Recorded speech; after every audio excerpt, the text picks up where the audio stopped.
On August 15, 1947, we became a free nation. For our independence, we owe so much to the countless freedom fighters who made great sacrifices to bring us here. Gandhiji was not alone in this nationwide struggle for freedom and reform. Netaji Subhas Chandra Bose exhorted our people, saying, "Give me blood and I will give you freedom." At his word, millions of Indians joined the freedom movement under his leadership and gave their all.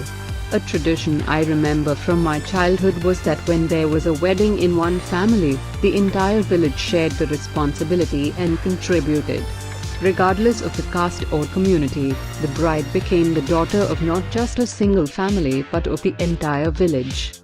There was a sense of caring and of sharing, and of interdependence. If you helped your neighbors in their times of need, they instinctively helped you in turn. Today, in big cities we may not even know our neighbors. Whether in cities or villages, it is important to reignite that sense of caring and sharing. This will make us a gentler and happier society and help us understand each other with greater empathy. We should also work with unity and purpose to ensure that the benefits of government policies reach all sections of society. For this, the partnership between citizens and government remains essential.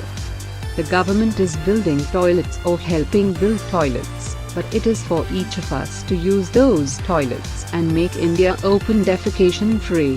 The government can frame laws and strengthen law enforcement, but it is for each of us to be a law-abiding citizen and build a law-abiding society.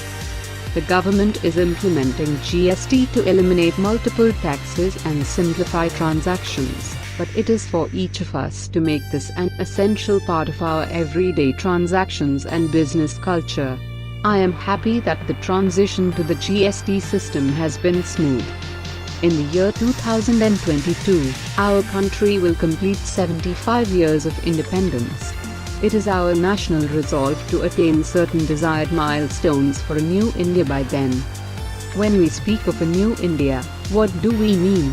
There are some obvious parameters, like a house for every family, power on demand, better roads and telecom, a modern railway network, rapid and sustained growth.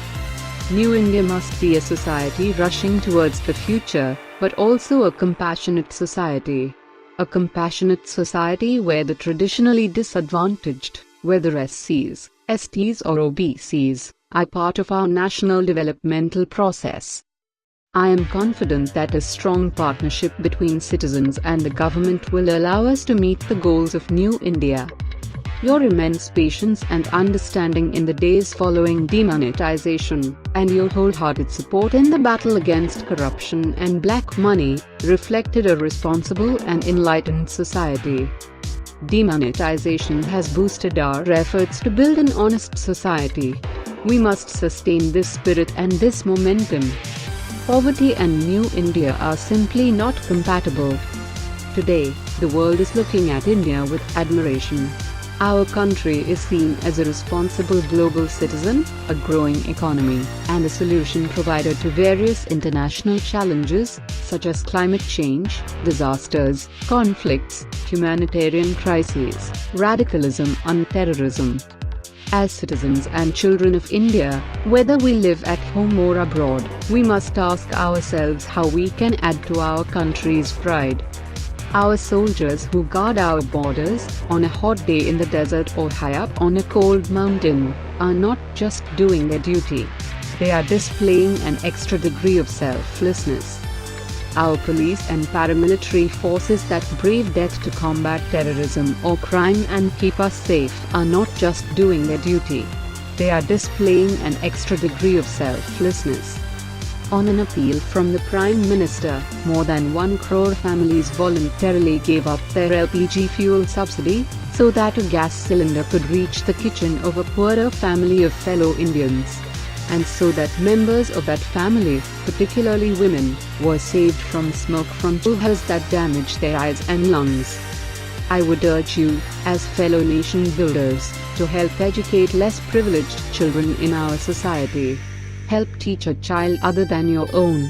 Enroll and pay the school fees or buy the books of at least one child other than your own. Just one. 2500 years ago Gautam Buddha said, "Be a lamp unto yourself." If we follow his teachings, acting together, with the passion of our freedom movement, we can collectively be the 125 crore lamps that light up the path to a new India.